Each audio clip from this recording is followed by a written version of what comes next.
Hello, তোমরা সবাই কেমন আছো? আশা করি ভালো আছো।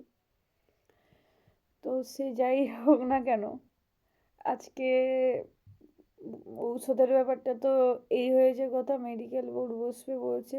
বিশ্বাস হচ্ছে না একটু, ওদের কথার কোনো দাম নেই। ডিএম অফিসে হবে, আমি যেতে পারছি না। আমি অতটাও সুস্থ নই, কিন্তু রোজগার করতে হবে, খেতে হবে, সেই জ্বালায় ভুগছি আমি। আমার ঠিকঠাক খাওয়ারও চাই, ঔষধও চাই, তবে গিয়ে আমি ঠিকঠাক থাকবো। ঠিকঠাক বলা যায় না, মোটামুটি আমাকে মেনটেন করতে হবে সব কিছু। তো তবে আমিও আর 10টা সাধারণ মেয়ের মতোই। সে যাই হোক না কেন, আমার সত্যি কথা বলতে আমার ফ্যামিলি সাপোর্ট নেই। সাপোর্ট তো নেই, উল্টা চাপিয়ে দেবে। তুই প্রতিবন্ধী, তো তোর অনেক দেবে সরকার। আমরা তো কিছুই পাবো না, বাস্তবে কি পাই আমরা? তো ওষুধই পাচ্ছি না। তো যে ভাতা দেয়, ওষুধ যত টাকা ঔষধের দাম, হ্যাঁ, তার 4 ভাগের 1 ভাগ, 1 ভাগ। আর নিজেদের রটনায় রুটি তো আমি, নিজেদের বলতে আমি কখনো নিজে রটাবো না, পাগল যারা এত চায়, এত পড়াশোনা করেছি, চাকরি পাওয়ার জন্য সময় লাগে। চাকরি পাবো কি না তারও ঠিক ঠিকানা নেই। আছে কি? কারণ আমি গীতবিধানে পরীক্ষার পরে ব্যাংকের বলো বলো, আর সে যার পরীক্ষা হোক, আমি তো ঠান্ডা সহ্য করতে পারি না। আমি তো আমি পরীক্ষা দিতে গেছিলাম, এরকম হয়ে গেছিলো, মাউস ধরতে পারছি না। আমি বলছি আমার মা চাই, আমার মা চাই, আমার মাকে এনে দাও। মানে সে লোক বলছে সঙ্গে কাউকে আনবে তুমি, স্টাফরা, টিসিএস। এই বলছি আমার কেউ নেই, আমার সাথে পরীক্ষা দিতে হবে, আমার কেউ নেই, একটা ক্লাস নিচে যাই না, কেউ নেই আমার। আমার বন্ধুরা তো অনেক উপরে চলে গেছে, কেউ পিএইচডি করছে, কারোর মাস্টার্স কমপ্লিট, কেউ এমবিএ করে ফেলেছে। তাদের ব্যাপার আল্লাহ, আমার ব্যাপার এইখানে আটকেছি। ঠিক আছে, জাস্ট এইখানে। তো কিছু করার নেই আমার, কিছুই করার নেই। বলা সহজ, করা খুবই কঠিন এই শরীর নিয়ে, তাও যুদ্ধ। সত্যি কথা বলতে আমি সুস্থ থাকলে আমি কলকাতা পালিয়ে যেতাম। আমি বোধহয় বলেইছি, আমার কাজ ছিল এনজিও থেকে, ওখান থেকেই পড়াশোনা করে কিছু হয়ে যেত। ওরা বলেছিল, ওরা আমার ঔষধের টাকাও দেবে বলেছিল, সবটাই দিবে বলেছিল, চিকিৎসার দায়িত্বও দিচ্ছিল। কিন্তু মাকে না নিয়ে আমি যাবো না। মা বলে তোর বাবা অসুস্থ, কি করে ছেড়ে যাবো? ওই যাওয়া হলো না। তারপরে এখন বাঁশ খাচ্ছি আমি। মানে চুনা আমাকে সবাই কেন লাগায়?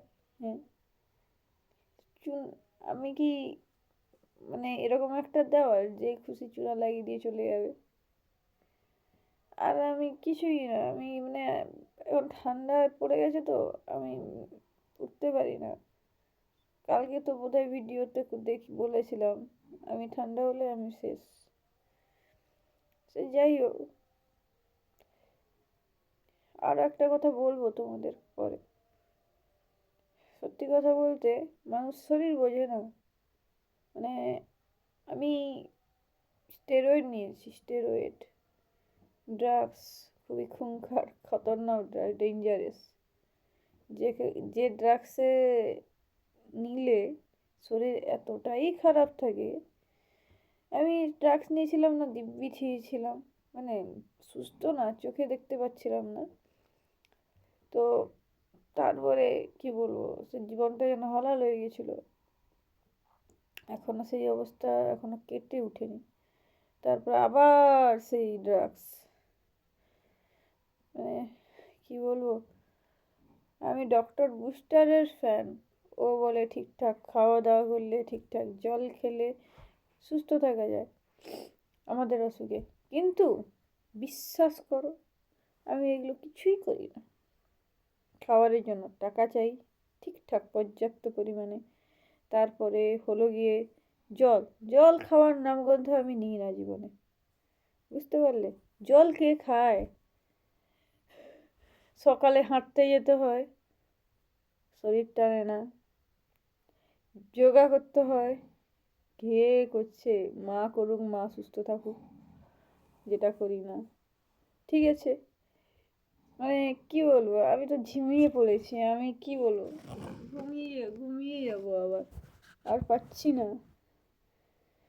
তো ঘুম ঘুম ঘুম ঘুম ঘুম ঘুম ছাড়া আর আমি কিচ্ছু বুঝি না, কিচ্ছু জানি না, আমার বাবা কিছু জানে না। আর তোমাদের একান্তভাবেই ধন্যবাদ যে তোমরা সাবস্ক্রাইব করছো। সাবস্ক্রাইব করলে আমি পয়সা পাবো, আমার ঔষধের টাকা হয়ে যাবে। পাচ্ছি না, কিছুই পাচ্ছি না, এখানে এমন রটনায় আমি পাগল, কাস্টমার আসছেই না। তারা বাজাতে আসছে, কী বাজাতে আসছে, একজন পাড়া তো দাদু, সম্পর্কে দাদু হবে, সে বলছে তোকে প্রমাণ করতে হবে, তোকে প্রমাণ করতে হবে। হ্যাঁ, কালকে একজন কাকু এসেছিল। হ্যাঁ, তো সে, আমি আমার ডিগ্রির ওই যে একটা এক্সপিরিয়েন্স সার্টিফিকেট টাঙিয়ে রেখেছি, চিপকে দিয়েছি ইচ্ছা করে। আমি কি আমার ডিগ্রিও চিপকাবো? চিপকে দিব, কোনো ব্যাপার নয়। তো ডিগ্রির সাথে তো এর কোনো তালাব নেই, যেটা আছে এক্সপিরিয়েন্স সার্টিফিকেটটা দিয়েছি। তো সেটা দেখে বলছে কি, এই এই মেয়ে শিক্ষা বিক্রি না করে, শিক্ষা মানে বেঁচে খাওয়ার মেয়ে, একে এইভাবে বেঁচে খেতে চায়। তো সেই জন্য তারা, সে কাকুটা বললো তোকে চিন্তা করতে হবে না, লোক আসবে। আসবে না কেন? বলছে আমাদের মেয়েরা, আমরা তো তোদের বাড়ির থেকে অনেক বড়, নামজাদা পরিবারের, আমাদের ছেলেমেয়েরা ঘোড়ার মাথা করেছে, আর তুই এত যুদ্ধ করে এত ডিগ্রি কামিয়ে নিয়ে এসেছিস, তাও তোর ঘরের শান্তি নেই, তাই না? শান্তি, শান্তি তো আমি ভেবেছিলাম আমি মরে গেলে শান্তি হবে, জেনে জেনে। ওটাকে এক টাইপের আত্মহত্যা বলে। সব কিছু মেনে নিয়েছে, হ্যাঁ হ্যাঁ হ্যাঁ হ্যাঁ, সব কিছু মেনে নিয়েছে, হ্যাঁ হ্যাঁ হ্যাঁ, মাথা। তো ভিতরটা যে কী জ্বলছিল সে আমি জানি। ঠিক আছে, সে যাই হোক না কেন, আপাতত আমি লড়ছি না, আমি ফাইটার, সেটা আমার ভাবা উচিত ছিল, যা হয় দেখে নেব। তারপরে কি বলবো, আমি ইউটিউবে একটু বেশি ঘেনা ঘেনা দেখেছি, নেগেটিভিটি দেখেছি, পজিটিভিটি দেখিনি মোটে। ডক্টর বুস্টারকে দেখা উচিত ছিল আমার, এখানকার ডাক্তার না ঘেটে। ঠিক আছে, সে দেখা যাক। এখানে তো দেখো, এখানে কাস্টমার খুব কমই আসে, এটা অড লাইন। ঠিক আছে, কাস্টমার যখন আসবে আমার দোকানে, তখন আচ্ছা খাসা সেল হবে। সে সাউপাড়ায় আমাদের, তা আমি গেছিলাম ওখানে, একটা পিসিমণির সাথে দেখা হয়েছিল, চুপচাপ বসে থাকি। বলছে যে কথা বলছিল, কথা বলতে বলছে বলছে এই পড়াশোনা করেছে মেয়ে, এই কি উল্টা পাল্টা রটিয়েছে, তো খেপে বোম বোম বোম বোম। তারপর তার গ্রামে গেছিলাম আমি দেখা করতে, ওই একটা দাদার মা, সে বলছে চা খেয়ে যা বাবা তুই। আমি চা খাই না। কি খাবি বল? বলছে ভালো, মেয়েটা ভালোই কথা বলে, কিন্তু এভাবে বলছে হ্যাঁ আমি শারীরিকভাবে দুর্বল হতে পারি, মানসিকভাবে খুবই স্ট্রং বর্তমানে, ভেঙে পড়েছিলাম, বেশি আবেগপ্রবণ হলে যায় অবস্থা। এদের কোনোদিন উন্নতি হয় না, আমার যেরকম উন্নতি হচ্ছে না সেরকম উন্নতি হয় না, বেশি আবেগপ্রবণ হলে কবে টপকে যেতে হয়। আর তোমরা তো আমাকে খুবই সাপোর্ট করছো গো, সত্যি কথা। আমার বনুর কথা শুনে আমার বান্ধবী, সে সবই কচমচো বান্ধবী আমার, আমাদের একসাথে যদি দেখো তখন বুঝতে পারবে আমাদের কত কত ভালো বন্ধুত্ব, কত এত হিস্ট্রি বলবো। আমি রান্না করতে ছোটোবেলা থেকেই জানি। তো আমি তো আমার গলুর হাতের রান্না খেতে পছন্দ করি, এত সুন্দর রান্না করে, তার টেস্ট ভোলার নয়, এত সুন্দর রান্না করে, এখনও মুখে লেগে আছে। তো সে যাই হোক না কেন, আমার বোনু, আমি রান্না করতে বসছি, সে এসে জল ঢেলে দিয়ে চলে যায় যে এটা এরকম হবে, সেটা সেরকম হবে, সেটা সেরকম হবে। হেসে হেসে মরে যাবে। আমাদের দিনগুলো যা ছিল মিস করি। যখন আমার কাছে পয়সা ছিল না, সেই বনু বলে আমি খাওয়ার টাকা দিব চুটকির। গলু বলে সে আমার রুমে থেকে যাবে। মানে সত্যি কথা বলতে তো, মানে পড়াশোনার জন্য যেরকম যুদ্ধ করেছি, ঠিক আছে, সাপোর্ট অক্কাতরে পেয়েছি, অক্কাতরে। আমার যে সানাউল স্যার, যিনি আমাকে বলেছিল, বলছিল এরকম একটা আমার যদি বোন থাকতো কতই না ভালো হতো। যে আমার বোনগুলো আমি জানি, নো কমেন্ট। দাদা আর আমাদের দেশে নেই। তো তো বলেছিল, আমি আমি যখন ওই কলেজ স্ট্রিটের এরিয়া ছেড়ে চলে যাই, আমি বলে কী কাজ করিস তুই? টিউশন পড়াই। ক টাকা রোজগার হয়? আমি কি হয়, কত টাকা? ওই তুই খাচ্ছিস তো ঠিক করে?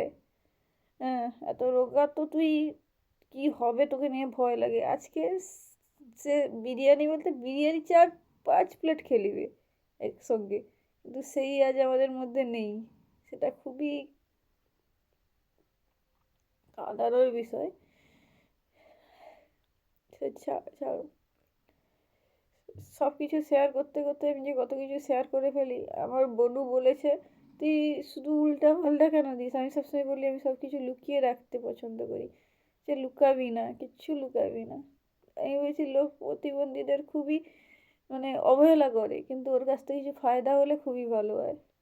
মানে বলছে না না, আমরা তো যেরকম বন্ধু এরাও সেরকমই বন্ধু, সব কিছু শেয়ার করবি। একটা স্মাইল, একটা সাবস্ক্রাইব, ঠিক আছে? ভালো থেকো সবাই।